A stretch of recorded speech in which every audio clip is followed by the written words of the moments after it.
Bonjour à tous, bienvenue dans ce nouvel épisode. Salut tout le monde. On espère que vous allez bien, que vous avez passé un bon début de semaine.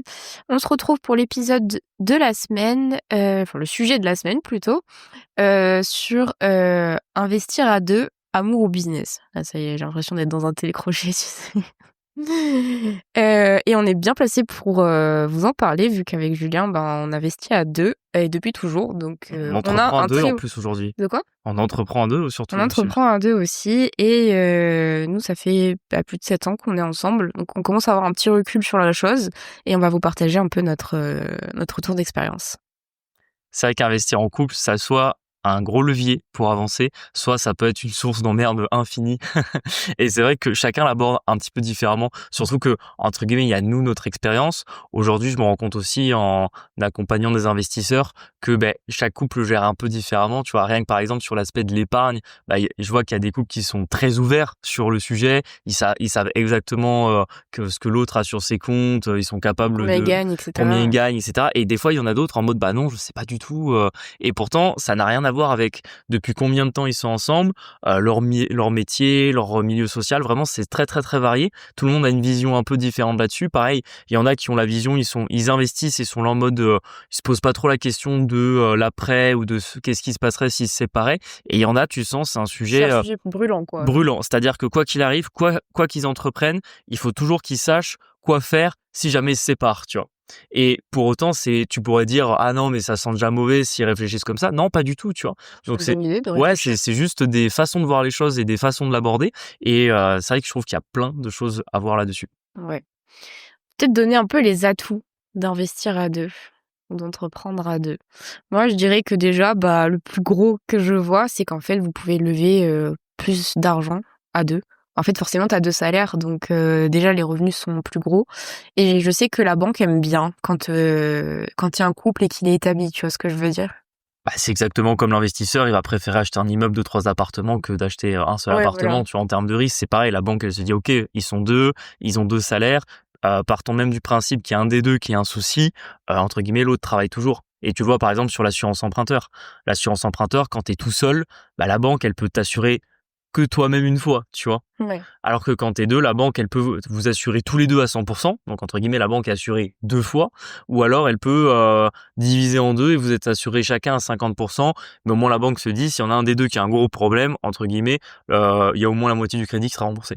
Et par exemple aussi ce qu'elle aime bien, même si par exemple imaginons que vous mettez de l'épargne à 50% chacun, donc vous mettez le même montant, en fait le fait que votre conjoint ou votre conjointe ait plus d'argent ou plus d'épargne ou plus de patrimoine, forcément ça pèse dans la balance. Alors que si ça se trouve, vous ferez que des choses à part égale, hein, mais c'est le genre de choses qui peut vraiment être flatteur auprès de la banque. Complètement, puis ça donne, on a quand même un peu la vision aujourd'hui de la vie se vit à deux, tout le monde normalement un jour sera en couple et avancera à deux, donc c'est vrai que la banque, ça paraît plus crédible et plus solide, le fait de voir un couple d'investisseurs qu'un investisseur tout seul. Ce qui est peut-être pas tout à fait vrai, hein, mais écoute, en Ouais, ce qui est attendant pas tout c'est à comme fait ça, vrai, c'est mais sociétal. c'est comme ça que c'est vu d'un point de vue un peu inconscient de la part du banquier. Ouais. Et là aussi où je trouve que c'est peut-être un atout, c'est que des fois, quand vous êtes tout seul, à investir, en soi, c'est votre problème. Quand vous êtes 2, vous êtes plus ou moins, 2 du coup, à réfléchir sur les sujets et c'est vrai que souvent, même nous, entre nous, on n'a pas toujours la même vision de la chose, de la gestion du problème et c'est surtout que qu'on peut se décharger, l'un l'autre et ça, je trouve qu'en vrai, c'est un vrai avantage. Alors que quand tu es tout seul, en fait, il y a que toi pour te rassurer, tu vois? En plus, honnêtement, à moins que vous soyez né dans une famille d'investisseurs, honnêtement, c'est pas le cas de 95% des gens. En fait, vous êtes tout seul à vivre ça et je suis pas sûre que quelqu'un comprenne forcément ce que vous vivez. En tout cas, nous, par exemple, notre entourage comprenait pas du tout ce qu'on était en train de faire. Ils devaient se dire Ouais. on était à deux, on était dans un délire, un délire parallèle et en fait, le faire à deux, être engagé à deux, déjà, vous partagez la responsabilité, vous partagez les solutions, les problèmes et la vision. Ouais, je suis totalement d'accord avec ça et c'est vrai que quand tu es tout seul, le problème c'est qu'entre guillemets, c'est toi qui dois tout faire. Alors, il y en a qui le verront aussi, c'est qu'entre guillemets, quand tu es tout seul, tu gagnes plus tout seul, tu vois. Mais c'est vrai que c'est l'avantage des deux. Et d'ailleurs, peut-être que dans un autre épisode, on reparlera de comment bien choisir un associé. Mais c'est évident que déjà, quand t'es en couple avec quelqu'un, c'est un peu ton partenaire de vie, c'est ton premier associé, que ce soit pour investir ou business. Après, on en reparlera après. Des fois aussi, les deux peuvent chacun faire les choses de leur côté et ça peut fonctionner un peu différemment. Mais voilà, dans le cas où les deux vont avancer ensemble et auront ce même objectif d'investir, effectivement, tu peux un peu te reposer sur l'autre et entre guillemets, il y a un peu ce que toi tu n'aimes pas du tout faire que l'autre, entre guillemets, ça lui coûte moins de lui faire et ce que toi tu gères et entre guillemets ce que l'autre peut se permettre de ne pas penser. Et c'est vrai que ça, c'est souvent un conseil que je donne quand j'ai des couples d'investisseurs, c'est que je leur dis en fait, essayez de vous répartir les tâches en fonction de ce que vous préférez faire. Et en fait, il y en a par exemple qui vont préférer se déplacer, aller faire les visites avec les agents IMO, les artisans. Ça, c'est souvent un peu l'homme, mais pas toujours, qui fait un peu plus cette partie-là. Et derrière, t'as la petite main qui va envoyer les mails, qui va passer les coups de téléphone, qui va faire les relances, qui va faire la gestion des locataires. Administratif, surtout. L'administratif aussi. Et par exemple, nous, c'était un peu comme ça qu'on s'était... C'est comme ça qu'on fonctionne. C'est comme ça qu'on fonctionne. Et c'est vrai que moi, par exemple, tout ce qui est administratif, mail, papier, ça me fait péter les plombs. Et toi, c'est vrai que t'es moins à l'aise dans le fait de te déplacer, d'aller négocier. C'est moins ton truc, quoi. Je suis pas quelqu'un de très extraverti, donc en fait, voilà, j'aime pas trop. Mais ça depuis toujours, hein, j'aime pas trop. Enfin, avoir les gens au téléphone, ça va, mais de visu, en fait, les rendez-vous, ça peut vite me fatiguer. Du coup, alors que l'administratif, avant, vu que j'étais expert comptable, tu vois, j'avais tellement l'habitude de gratter du papier que c'est pas le genre de choses qui me donnent des boutons. Mais par contre, à Julien, ouais, t'aimes vraiment pas ça. Alors pourtant, je t'ai manqué, mais bon, je n'aimais pas mon métier en partie parce que j'aime pas l'administratif. Ah ouais, dès que tu devais faire des prêts bancaires, là, je détestais ça. J'étais pas de bonne humeur. et je trouve que pour le coup, sur ça, nous, c'est vachement équilibré parce qu'à la base, on s'est pas choisi comme associés, tu vois. Genre, c'est pas pour ça qu'on s'est mis ensemble. Non, pas du tout. Mais du coup, c'est un peu, je trouve, révélateur ou du moins, comment on peut dire, solidificateur, je sais pas comment on peut dire ça, de notre couple parce que du coup, on est un peu comme une team, en tout cas dans l'IMO. Chacun a sa partie, chacun a ses points forts et ses points faibles. Et du coup, par exemple, je fais jamais une tâche que Julien fait ou inversement. Tu vois, on n'est pas deux sur la même tâche. On est rarement ensemble aux visites, rarement ensemble aux états des lieux. Enfin, à moins que vraiment on ait une âme de solidarité sur le moment et qu'on s'accompagne. Sinon, on fait jamais les mêmes tâches. Et je trouve que ça fonctionne mieux comme ça que quand on faisait on faisait chacun ensemble les trucs, tu vois. Après, ça, c'est aussi quelque chose de récent et qui vient aussi du fait qu'on en a beaucoup et qu'on a plus d'expérience. C'est vrai qu'au début, les couples, ils aiment bien tout faire à deux. Ils aiment bien faire les visites à deux. Des fois, j'essaie de leur dire, je dis au pire, parce que des fois, ils me disent, quand ils me disent, ah, mais mince, on n'arrive pas à être tous les deux dispo dans nos emplois de temps pour faire des visites. Je dis, au pire des cas, il y a un de vous deux qui fait la visite et vous ferez une contre-visite à deux. Je dis, vous n'avez pas forcément toujours besoin d'être deux, mais tu sens qu'ils ont l'envie de l'être. C'est bien. Et c'est vrai que nous, c'est ce qu'on faisait au début. Maintenant, aujourd'hui, on a une autre organisation. Chacun a sa partie. Et c'est vrai qu'entre guillemets, quand à un moment donné, on s'était rendu compte que l'IMO nous prenait beaucoup de temps, on avait établi une règle, on s'est dit, on doit jamais être à deux au même endroit quand ça concerne le boulot, sauf si c'est vraiment important. Pourquoi ? Parce qu'en fait, on s'était dit, on n'a pas assez de temps tous les deux pour prendre des bons moments. Du coup, on se dit, ok, quand on est tous les deux, c'est pour des bons moments, sauf si c'est quelque chose de très grave. Sinon, entre guillemets, c'est pour ça que souvent, quand vous allez nous voir sur Instagram, vous allez avoir l'impression qu'on fait 20 milliards de choses en même temps, mais c'est parce que, voilà, en général, quand l'un est à la maison et fait administratif ou bosse sur les business, l'autre fait l'IMO et vice versa, tu vois. Mais c'est vrai que, entre guillemets, je le dis toujours, certes, c'est moi qui ai impulsé l'IMO, mais par contre, si t'avais pas été là, j'aurais vraiment pas avancé aussi vite. Ouais. Parce que ça aide en fait des deux, vous travaillez plus et en fait c'est toujours pareil. C'est une synergie en fait, je pense. Bah oui, complètement, c'est de la synergie, de l'inertie surtout, et entre guillemets vous êtes deux, donc vous travaillez plus, et donc plus vous travaillez, plus vous aurez de résultats. Et c'est évident que t'aurais pas été là, j'aurais pas pu travailler autant tout seul, ou j'aurais pas pu faire autant tout seul, donc forcément j'en serais pas au même stade. Et puis moi je trouve que là où ça s'est bien passé entre nous, c'est que moi au début on l'a déjà raconté plein de fois si vous voulez réécouter nos épisodes sur le parcours, mais moi au début j'avais pas beaucoup de sous et du coup au début je pouvais pas investir avec Julien, du coup je participais à ses investissements qu'il avait déjà avec quelqu'un d'autre. Et en vrai, là où t'as été cool, coup... Attention, c'était même pas parce que t'avais pas beaucoup de sous, c'est parce que t'avais pas de CDI. Oui, j'ai pas de CDI surtout, et j'avais pas d'épargne aussi, soit dit en passant, mais du coup j'ai fait avec toi, j'ai participé, etc.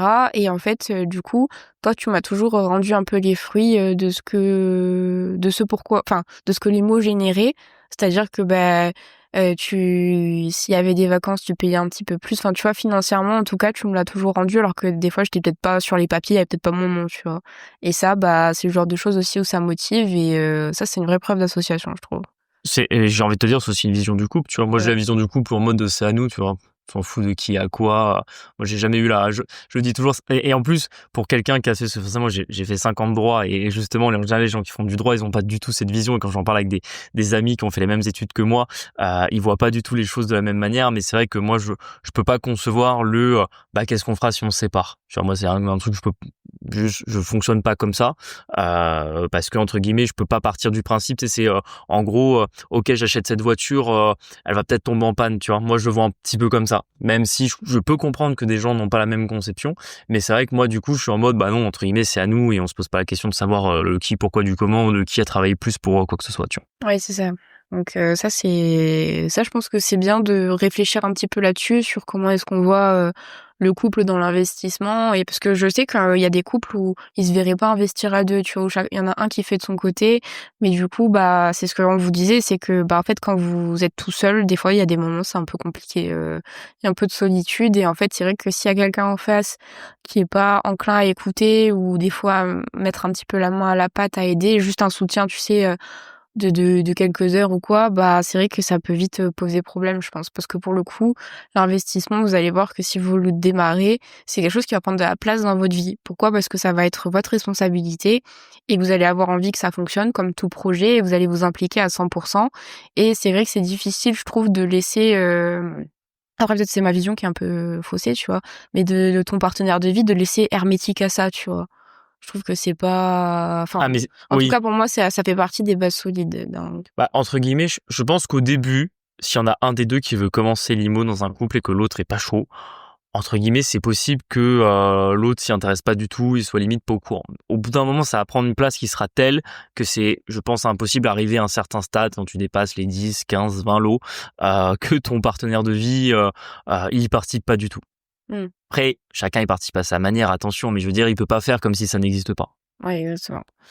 Donc, Tu veux qu'on parle un peu de la gestion des galères à deux, de comment ça fonctionne, surtout en commençant par les désaccords, et on en a eu nous, après. on en Bon, a eu, ouais. de manière générale, on est quand même un couple assez d'accord. Enfin, on a quand même la même vision, c'est un peu une de nos forces, mais des fois on n'est pas d'accord sur certaines opérations. On a pu avoir des avis divergents, on a pu chacun s'écouter l'un l'autre, chacun se convaincre aussi. Ouais. Des fois il y a des décisions qui ont été prises où l'autre était pas forcément d'accord, et puis après on a chacun changé notre fusil d'épaule. Mais qu'est-ce que t'en penses toi un peu de tout ça? Bah, je pense que c'est sain d'avoir des désaccords, parce que ça met de la perspective, tu vois. En fait, on serait tout le temps d'accord, on verrait pas les risques, je pense. Tu vois ce que je veux dire? Je sais pas si tu vois comme... Moi, je trouve que c'est un peu comme ça. Après, c'est une manière aussi de se grandir un petit peu. Moi, par exemple, le désaccord souvent qu'on a, c'est que je trouve que c'est jamais le bon timing pour faire une OP. Ouais, c'est En le fait, souvent, principal. Julien, il se pointe, il est là, j'ai une petite pépite, et je suis là, gros, on n'a pas fini la Ouais, dernière, qu'est-ce que tu fais, tu vois? Et et au final, tu sais, je commence à te donner les chiffres à la fin, ouais, ah ouais, c'est quand même bête si on n'y va pas, quoi. ouais, voilà. Et du coup, bah, en fait, dans un sens, heureusement que Julien met un petit peu le pied à l'étrier, parce que si on m'aurait écouté, je pense qu'on serait... là, je sais pas combien on a fait d'OP en tout, on a fait Une quinzaine. une quinzaine, je pense qu'on serait allé à 7 ou 8, je pense, à mon rythme, tu vois. Donc, Alors que dans l'autre sens, à chaque fois, elle me dit franchement, c'est super long l'IMO. je comprends pas Alors qu'on ait pas encore justement, moi, quitté le job. j'enclenche un peu la deuxième parce que voilà, on avait des objectifs, on voulait les atteindre dans un certain timing. Donc non, c'est sûr. Après, tu vois, moi honnêtement sur le risque, je suis pas forcément d'accord avec toi, tu vois, parce que je pense que tout seul, tu peux avoir une très bonne vision de l'investissement, et c'est pas parce que tu es tout seul que tu prendras plus de risques qu'à deux. Moi, c'est pas là-dessus que je le vois. Moi, c'est plutôt que effectivement, quand tu vas être deux, ben, tu challenges mieux tes choix, et tu vas avoir plus difficile à te tromper, ou en tout cas avoir peur de pas assez t'être mis en question, tu vois.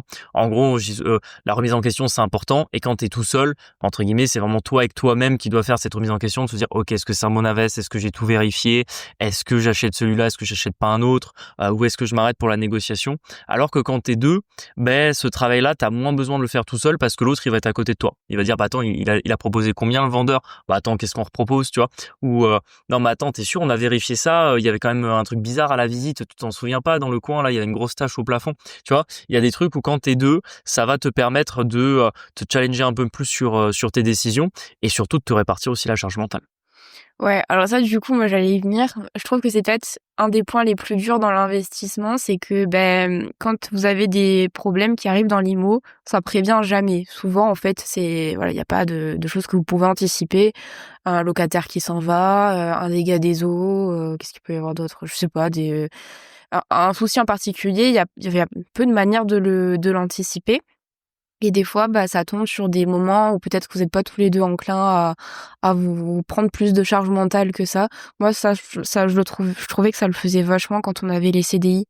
Tu sais, moi, j'avais la période fiscale et c'est vrai que du coup, pour moi, c'était un peu dur de prendre plus de travail en période fiscale parce que j'avais déjà le job qui me prenait pas mal de temps. Et pareil, des fois, en fait, quand vous êtes juste fatigué, vous avez envie que l'autre prenne le relais et il y a des moments dans la vie où c'est peut-être pas possible. Et ça, je trouve que c'est un peu le plus dur en vrai dans l'immobilier, je trouve. Parce que des fois, on peut être nerveusement fatigué ou, par exemple, là récemment, Julien, il a repris la main avec un locataire parce qu'avec moi, ça marchait pas. Et ça faisait 1 an et demi que je m'agaçais avec lui. Et tu voulais pas le reprendre au début parce que tu gérais l'hôtel. Au final, là, dès que t'as récupéré un peu de souffle, on a changé les répartitions. Et du coup, c'est toi qui l'as repris. Et en vrai, ça me soulage tellement que ce soit toi qui l'ait regéré. Donc ça, c'est le plus dur, je trouve. Pas ce que t'en penses, mais... Ouais, si, je suis totalement d'accord avec toi là-dessus. C'est que justement, tu peux te faire un peu des passements de jambes comme ça avec Ouais. avec les problèmes. Et ça, c'est un truc que malheureusement tu peux pas faire quand t'es tout seul. Et pour moi, c'est une des choses, si ce n'est peut-être la plus grosse chose, la plus grosse force qu'on va avoir quand on est 2. Peut-être même pour moi au-delà des salaires. Tu vois, parce que bon, le dossier bancaire, entre guillemets, tu sais, on en parlait tout à l'heure que quand t'es 2, t'as 2 salaires, donc c'est mieux pour Ah la oui, banque. ouais. Oui, pour le financement, c'est mieux. Mais moi, honnêtement, avec le recul aujourd'hui, je suis pas sûr que ce qui fait qu'aujourd'hui on est à 50 lots, c'est qu'on ait eu 2 salaires, mais c'est surtout qu'on a pu être 2 à se répartir les problèmes, à travailler, à trouver des solutions, à se répartir la charge mentale. Et ça, c'est un truc que, entre guillemets, tout seul, tu peux toujours trouver des solutions. Tu peux aller voir plusieurs banques, tu peux, on va dire, combler ce fait que t'as qu'un seul revenu. Honnêtement, les problèmes quand t'es tout seul à les gérer, que t'as personne qui peut venir t'aider, c'est difficile. Alors que justement, quand t'es 2, t'as quelqu'un qui va pouvoir, sur qui tu vas pouvoir t'appuyer et juste pouvoir te laisser respirer 1 semaine, 2 semaines ou juste une journée, tu vois, ou juste prendre le relais sur un problème. Tu vois, moi, je sais que, par exemple, les problèmes, ça me gêne pas de les gérer, même les gros problèmes. Moi, ce qui me gêne, c'est d'en avoir beaucoup. C'est ça qui a Oui, tendance à... d'éteindre tous les feux, en fait. Tu sais, tu cours, Ouais, t'as un autre feu ouais, ouais. En vrai, qui se déclenche. aujourd'hui, je préfère avoir un gros problème à gérer que genre 10 petits. Et c'est vrai que C'est tellement pas ça. ouais, toi, c'est un peu l'inverse et c'est pour ça qu'en général, ce qu'on fait souvent, c'est que moi, je gère les très gros problèmes et en général, je file tous les petits à Marie parce qu'en fait, ça me saoule d'avoir des petits problèmes à la con. Mais je sais pas, ça peut être un locataire qui se plaint d'une Ah, connerie, mais ça peut être j'ai les euh, assurances pour le ouais, coup. les assurances. Là, par exemple, on avait une de nos banques qui nous a embêtés sur une histoire de garantie, des trucs comme ça. Ça, c'est pas des trucs graves parce que la plupart du temps, c'est juste faire des courriers, ça nous coûte même pas d'argent à la fin. Mais juste, c'est de la charge mentale parce que tu peux pas le laisser, tu peux pas ne pas le gérer Ne non pas le plus. traiter, ouais. Mais moi, par contre, en vrai, voilà, les très gros problèmes, je me dis, ok, on va faire un plan, on va attaquer dans plusieurs directions, voilà comment on va faire. Mmh. Mais j'aime pas quand mon cerveau est obligé d'être là en mode ah ben c'est bon, ce problème ça c'est géré. Oh putain, mais attends, il y en a encore 3 autres derrière, tu vois. Je préfère me dire ok, bon celui-là il va me prendre du temps, mais au moins je suis full focus dessus. D'ailleurs, je trouve que t'es meilleur sur la gestion des gros problèmes parce que du coup, vu que t'as une vue d'ensemble, moi, par exemple, c'est quelque chose que je suis incapable de faire. Je sais pas pourquoi. Par exemple, l'hôtel là qu'on a rénové en Infapart, toute seule, j'aurais jamais pu. Franchement. Alors que toi, du coup, tu prends le truc 360 et t'arrives à bien gérer. Tu vois, moi, le parking, je l'aurais jamais géré. J'aurais été là, qu'est-ce qu'il faut faire?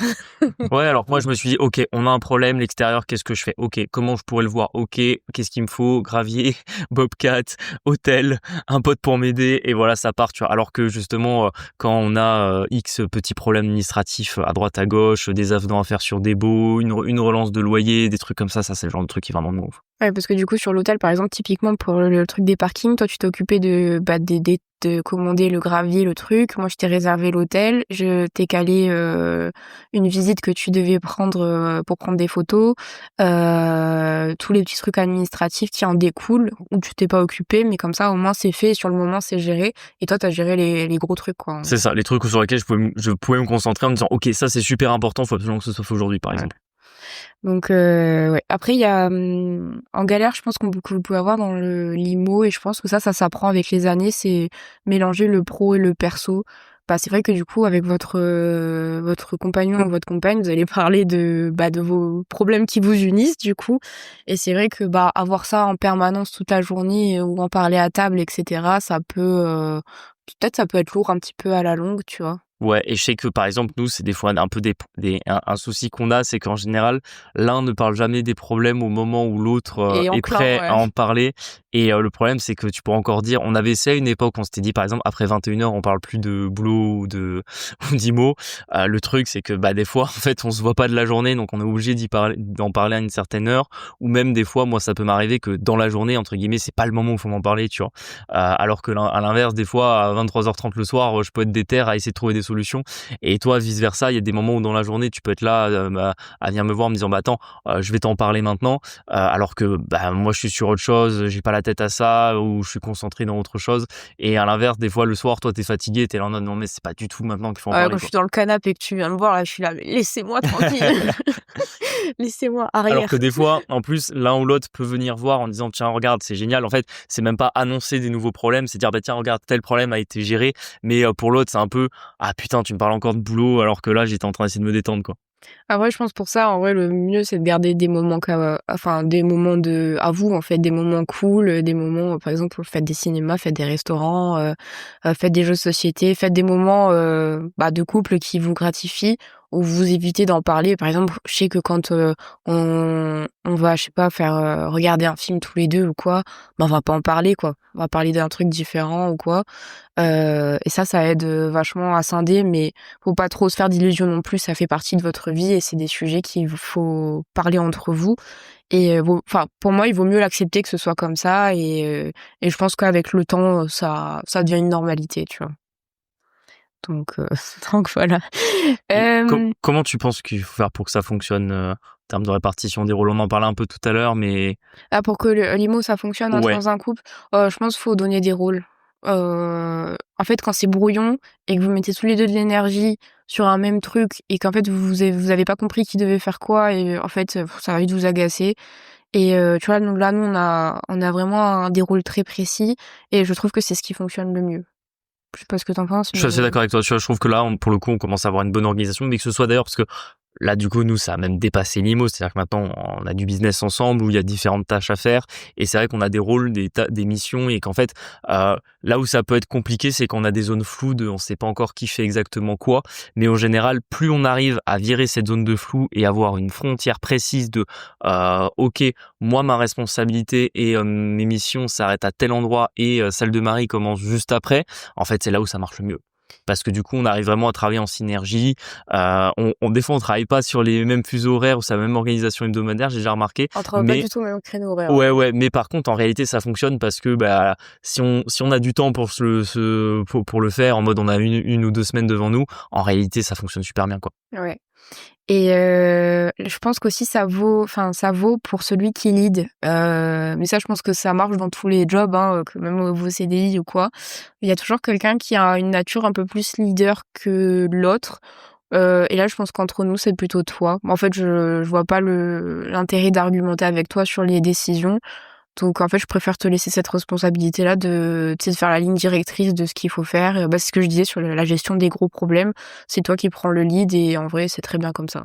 Ouais, je suis assez d'accord. Surtout que là, encore une fois, on se complète parce que en réalité, on pourrait imaginer, et ça, c'est un truc que j'ai un peu de mal des fois avec la société, c'est que les gens ont tendance à survaloriser les leaders parce qu'entre guillemets, c'est Pas stylé de si prendre des facile. Ouais, décisions. c'est pas si facile, Mais hein. en réalité, c'est vrai que moi, j'ai plutôt un esprit, une façon d'être de leader, c'est-à-dire que j'ai des idées, j'avance, je prends des décisions, mais de l'autre côté, j'aime pas trop la mise en application. Genre c'est quelque chose qui me saoule parce que justement moi je suis toujours dans la vision, dans le coup d'après, et en fait m'occuper du problème présent, c'est quelque chose en général que je n'aime pas trop faire. Alors que à l'inverse toi, je le vois bien, c'est que tu as du mal voir plus loin que ce qu'on est en train de faire maintenant. Par contre, t'as des grosses facilités à gérer le présent, tu vois.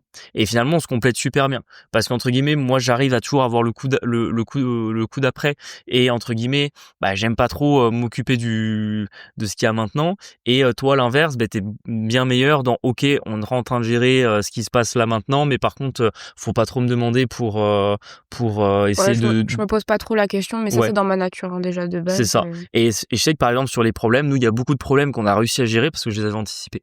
Ouais. Parce qu'en fait je m'étais dit OK, là on pourrait avoir un problème s'il se passait ça. Et si ça se passe ça, voilà ce qu'on fera. Mais par contre, la mise en application de ce qu'on fera, ça me gonflait, tu vois. Mais alors que toi, t'étais là en mode, bah écoute, moi je m'en préoccupe pas, mais si ça se passe, ok, je ferai comme ça, tu vois. Ouais, tu sais, moi, j'ai pas de mal à dire que je suis une bonne exécutrice, tu vois. Moi, je reconnais que je suis pas un leader, franchement. Même quand j'étais en CDI, du coup, mon dernier poste, c'était manager. J'avais beaucoup de mal avec les gens qui, tu sais, qui venaient me demander des directions ou qui demandaient étape par étape. Alors que je demandais de faire quelque chose, tu vois, j'étais arrêtez, en fait, ça suffit, faites ce que je vous demande et c'est tout, réfléchissez pas trop et des fois, ouais, pour ceux qui demandaient un peu plus loin que ce que je leur avais demandé, j'étais là, je crois que c'est pas pour moi, tu vois. Donc ça, faut aussi le reconnaître. Peut-être 2 leaders ensemble, ça devrait être difficile, je pense quand même. Par exemple, je te vois pas être leadé par qui que ce soit, d'une manière générale dans ta vie. Oh, ça dépend, tu vois, c'est ce qu'on dit toujours, Mais c'est que en réalité, un bon leader, c'est aussi quelqu'un qui sait appliquer les consignes, tu vois. Moi, en réalité, je sais appliquer quand on me dit quoi faire. Bah, moi, par exemple, je pense qu'un vrai leader, c'est plutôt ça qu'il ne supporte pas, c'est d'être leadé par quelqu'un qui sait pas prendre des décisions. ah oui, en fait, si quelqu'un te guide, il faut qu'il te Ouais, dise clairement ce qu'il faut faire exactement. jusqu'au bout. Genre, je te donne un truc tout bête. On organise un resto entre potes. Je Mmh. sais pas, on est 5, on doit aller manger quelque part. Soit je décide où on mange, où on va manger, soit quelqu'un d'autre décide. Mais je déteste qu'entre guillemets, je décide pas et qu'en fait, ils savent pas où on va. Ça me gonfle, tu vois. Ça, c'est l'histoire de la vie de Julien, Ouais, ça. ouais, c'est ça sent le vécu, mais oui, exactement. En mode, c'est-à-dire que j'aime pas les décisions communes. Genre, soit je décide, soit on décide pour moi. Mais j'aime pas le truc de on va argumenter pour un truc où au final, il y en a qu'un qui doit décider. Tu sais, Ouais. c'était toujours Churchill qui disait pour décider, faut être un nombre impair et 3 c'est déjà trop, tu vois. OK, ouais. C'est moi, c'est exactement comme ça que je vois les choses. Donc non, je sais appliquer et quand on prend une décision, etc., c'est pas, tu sais, il y en a beaucoup qui disent ouais, les leaders ont un problème avec l'autorité, etc. Non, non, non, aucun problème avec l'autorité. Mais par contre, justement, il faut une autorité. Si la personne qui est censée me dire quoi faire, elle ne sait pas, ça c'est le genre de truc qui me fait prendre la décision à sa place, quoi. Mais du coup, tu réinverses les rôles et t'es là en mode bon, bah à la base, c'était toi qui étais censé décider, quoi. C'est ça. Je pense qu'après, pour faire en sorte que ça fonctionne, faut avoir une vision commune et ça, je pense qu'il faut l'avoir, enfin, en tout cas, il faut en discuter, avant de commencer, je pense. Ça évitera des désaccords, futurs, je trouve. Ah, c'est marrant, tu vois, moi je dirais pas que c'est quelque chose qui doit être Si. décidé avant. Pour moi c'est plutôt, tu fixes l'objectif, ok, on veut investir dans l'IMO.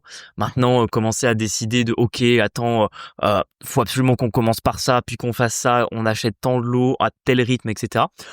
Pour moi, c'est pas la bonne, Et pourtant, c'est pas ce qui s'est passé pour nous, hein. Tu m'as dit franchement, tu m'avais dit à 28, faut qu'on ait quitté nos jobs, faut qu'on ait plus ou moins ça en cash flow. Enfin, tu vois, je savais oui, à quelle c'est un sauce on allait te objectif. manger, quoi. Non, mais moi je t'avais dressé un Bah, ça objectif. fait partie de la vision un peu commune, tu vois.